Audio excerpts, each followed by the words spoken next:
جو اپنے محبوب کی تکلیف کو نہ سمجھ سکے. آؤ حضور کیوں رو رہے ہیں, حضور کے رونے کی وجہ کیا ہے, اور وہ بھی کیفیت کیا ہے. گھٹنوں میں سر ہے اور سر رکھ کر کے اس طرح رو رہے ہیں کہ آنسوؤں سے داڑھی شریف تر ہو گئی ہے. اللہ اکبر. سیدہ نے سلام کیا, مولائے کائنات نے سلام کیا, حضور نے سر اٹھایا, سیدہ کا استقبال کیا, اس لیے کہ میرے آقا کی عادت تھی ہمیشہ میرے سرکار سیدہ کا استقبال کرتے تھے. یہ بات بھی کہہ دوں بنگال والوں, اللہ اکبر, ایک ہی ہستی ہے جس کے لیے حضور بار بار سر و قد کھڑے ہوتے ہیں, وہ کوئی اور نہیں ہے, وہ صرف حسنین کی امی ہے جس کے لیے کونین کا مالک سید الانبیاء سید المعصومین سید الانبیاء سید المعصومین سر و قد اٹھ کر کے کھڑے ہوتے ہیں. غور تو کیجئے, اتنے غم کی کیفیت میں بھی, حالانکہ ہمارے حضور غمگین نہیں, حضور علیہ السلام کے صدقے میں غم دور ہوتے ہیں, لیکن اس کیفیت میں بھی حضور اٹھ کر کے کھڑے ہوئے, سیدہ کو بوسے دیے. اللہ اکبر. سیدہ نے تڑپ کر کہا بابا کون سی چیز آپ کو رلا رہی ہے, کس وجہ سے آپ رو رہے ہیں. آقا اس طریقے سے رو رہے ہیں, تنہائی میں بیٹھ کر گھٹنوں پہ سر رکھ کر موٹے موٹے آنسوؤں سے رونے کی وجہ کیا ہے. تو میرے سرکار نے اپنی شہزادی سے کہا فاطمہ تم نے پوچھا ہے تو میں تمہیں بتاتا ہوں, میرے رونے کی ایک وجہ ہے. میں معراج پر گیا تھا, معراج پر جانے کے بعد جب میں نے جہنم کا مشاہدہ کیا, جب میں نے جہنم کو دیکھا تو جہنم کو دیکھنے کے بعد آج وہ جہنم کا منظر مجھے یاد آ گیا ہے, آج وہ جہنم کا منظر مجھے یاد آ گیا ہے. فاطمہ اسی منظر کو یاد کر کے میں رو رہا ہوں. میرے رونے کی وجہ یہی ہے کہ میں سوچتا ہوں کہ جو عذاب میں نے جہنم کا مشاہدہ کرتے وقت اپنی امت کے حوالے سے دیکھا ہے, میری امت اس کو کیسے سہ سکے گی, میری امت اس کو کیسے برداشت کر سکے گی. میں بطور مفہوم یہ بات پڑھ رہا ہوں. اللہ اکبر.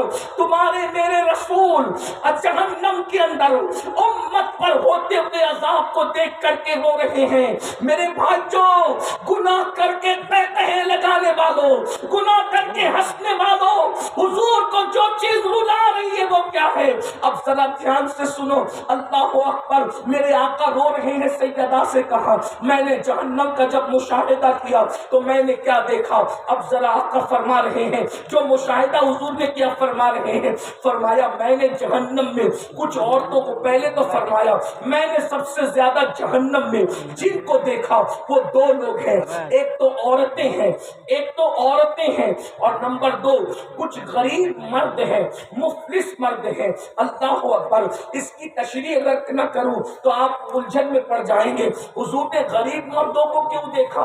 اس لیے کہ غربت کبھی کبھی انسان کو کفر تک لے جاتی ہے, غربت کبھی کبھی انسان کو چاپلوس بناتی ہے, غربت کبھی کبھی انسان کو چوری کرنے پہ مجبور کرتی ہے. بنگال والوں, اس لیے میری گزارش ہے غربت سے نکلنے کی کوشش کرو, غربت سے نکلو, مالدار بننے کی کوشش کرو, لیکن مالدار حلال سے بننے کی کوشش کرنا. اللہ اکبر. سود کے پیسوں سے مالدار نہیں بننا, چوری کے پیسوں سے مالدار نہیں بننا, لوگوں کا غبن کر کے مالدار نہیں بننا, محنت کر کے مالدار بنو, خوب ترقی کرو. اللہ اکبر. یاد رکھیے اللہ اللہ ستاروں کے آگے جہاں اور بھی ہے ابھی عشق کے انتہا اور بھی ہے, تو شاہی ہے, پرواز ہے کام تیرا, تیرے سامنے آسماں اور بھی ہے. میری قوم کے جوانوں یاد رکھنا, جتنے وقت میں موبائل کھیلتے ہو, گیم کھیلتے ہو, اتنا ٹائم بچا کر کاروبار میں لگاؤ. اللہ اکبر. لوگوں کا بوجھ اٹھاؤ, لوگوں میں بوجھ نہ بنو. پھر میرے آقا نے بات یہ بھی فرمائی, میں نے جہنم میں سب سے زیادہ مقرر لوگوں کو دیکھا, خطیب لوگوں کو دیکھا, اور ان کے ووٹ آپ کی کینچی سے کاٹتے ہوئے دیکھا. یہ وہ لوگ تھے جو لوگوں میں جا کر کے فتنہ پروری کرتے تھے, ایسے عنوان پہ تقریریں کرتے تھے جس سے امت لڑے, جس سے قوم میں جھگڑا پیدا ہو, جس میں قوم میں اختلاف پیدا ہو, جس سے قوم میں انتشار پیدا ہو. اللہ اکبر. یہ بات بھی آپ کو کہہ دوں میرے بھائیوں, جیسے اہل بیت کو چاہتی تھی, جیسے اہل بیت سے پیار کرتی تھی, ویسے صحابہ سے پیار کرتی تھی, لیکن کچھ لوگوں نے فتنہ چھوڑا کہ معاذ اللہ یہ ایسے ہیں اور وہ ویسے ہیں.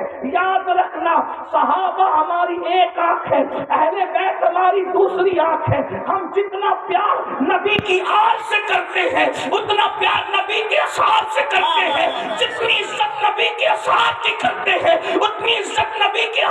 بیٹھ کے کرتے ہیں، اس لیے کہ ہمارے یہاں عزت کا معیار کسی کو تولنا نہیں ہے۔ دنیا میں وہ ترازو پیدا نہیں ہوا جو ابو بکر صدیق کو تول سکے یا مولا علی کو تول سکے، اور ترازو میں علی و صدیق کو تولنے والوں، جب نبی کی نالین تولنے کے لیے کوئی ترازو پیدا نہ ہو سکا تو جگر گوش ہے مصطفیٰ فاطمہ الزہرا کی عظمت کو تولنے کے لیے ترازو کہاں سے لایا؟ نعرہ تکبیر، نعرہ رسالت، عظمت صحابہ، عظمت اہل بیت۔ ایسے لوگوں کو نہ بلاؤ، ایسی لوگوں کی محفل میں نہ جاؤ جو تمہارے درمیان آ کر کے فتنہ خوری کرتے ہیں، کیونکہ ان کے ہونٹ بھی آپ کی قینچی سے کاٹے جانے والے ہیں۔ میں نہیں کہنا، حضور علیہ السلام نے فرمایا، اس لیے بڑا احتیاط کا پہلو رکھیں اور اپنے بزرگوں کے نقش قدم پر رہیں۔ ہمارے بزرگوں نے نہ افراد کیا نہ تفرید کیا، جو عظمت رسول اللہ نے اہل الفرد کیا ہے؟ صحابی وہ ہے ابو بکر صدیق کی شکل میں جس کے کندھوں پہ نبی بیٹھتے ہیں۔ توجہ فرمائے، اگر جملہ دل میں اتر جائے تو دعا دینا۔ صحابی وہ ہے جو نبی کو کندھوں پہ اٹھاتا ہے، اور اہل البیت وہ ہے علی کی شکل میں جس کو نبی اپنے کندھوں پر اٹھاتے ہیں۔ نبی کے جو نبی کو گود میں سلائے وہ ابو بکر کا بھی جواب نہیں ہے، اور جو نبی کے بستر پہ سو جائے۔ نعرہ تکبیر، دونوں ہاتھوں کو اٹھا کر نعرہ تکبیر، نعرہ رسالت، ذکر خلیفہ اول، عظمت حضرت ابو بکر، نعرہ حیدری، نعرہ حیدری۔ مولا نے جس کی جو شان تھی اس کو وہ دیا، اب مولوی بیچ میں ٹپ ٹپ کیوں کر رہا ہے؟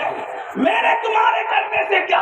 جس کے جو کندھا بیٹھنے کے قابل تھا اس پہ بیٹھ کر بتایا یہ صدیق افضل البشر، اور جو بٹھانے کے قابل تھا اس کو اٹھا کر بتایا یہ علی۔